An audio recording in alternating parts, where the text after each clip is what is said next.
নমস্কার বন্ধুরা, তো কেমন আছো তোমরা সবাই? আশা করি তোমরা সবাই খুব ভালো আছো, কিন্তু আমি একদম ভালো না। তার কারণ আজকে আমি খুবই টেনশনে আছি। টেনশন থাকার কারণ হচ্ছে এটা যে গতকালকেই গেছিলাম আমি ডাক্তারের কাছে। তো ডাক্তারের কাছে গেছিলাম আমি আমার একটা পার্সোনাল প্রবলেমের কারণে। তো ডাক্তার দেখার পরে কইছে যে আমার অপারেশন করতে লাগবো, আর অপারেশনটা করতে হইব এই সোমবার। মানে আজকে হলো রবিবার, আর এই সোমবারই করতে লাগবো, মানে অ্যাডমিট হইতে লাগবো সোমবারে, অপারেশন হবে মঙ্গলবার বা বুধবারে। তো এটার কারণে আমি খুবই টেনশনে আসি।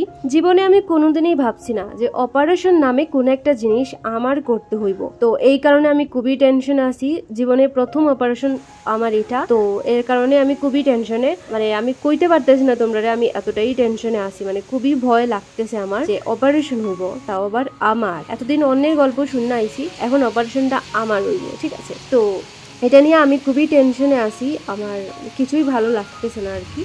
তো কি আর করবো, কোনো কিছুই তো আমরা নিজের হাতে না, সবকিছু ভগবানের হাতে। তো এই ভিডিওটা আমি কালকে করছিলাম, কালকে বিকালবেলা ডাক্তার দেখাই আওয়ার পরে হঠাৎ করে দেখলাম আকাশের অবস্থা এরকম। তো ভাবলাম চলো তোমার সাথেও জিনিসটা আমি শেয়ার করি। আর তারপরে গেছিল গিয়ে কারেন্ট আর কি। তো কারেন্ট যাওয়ার পরে আবার ভিডিও করছি, কারণ আমার ছোটবেলার কথা মনে পড়ছিল। ছোটবেলা যখন ছোটবেলা তো কারেন্ট আসলো না, আমরা যখন পড়াশোনা করতাম আর কি, ওই সময় তখন হারিকেন বা বাতি ল্যাম্প এসব দিয়ে পড়াশোনা করতাম।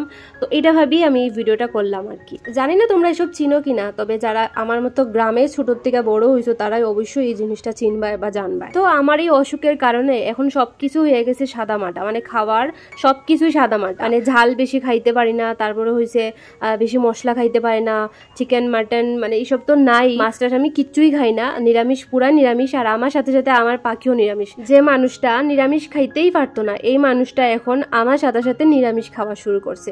এখন এটা আমরা অভ্যাসে পরিণত হয়ে গেছে, কিছু করার নাই। সুস্থ থাকতে হইলে সবকিছু মানিয়ে চলতেই লাগবো। তো কালকে ডাক্তার দেখাই আইতে সময় একটা জায়গায় লিচু দেখছিলাম। লিচুর দাম এখানে প্রচুর, তারপরেও আমার পাখি আমারই কিনা দিছে।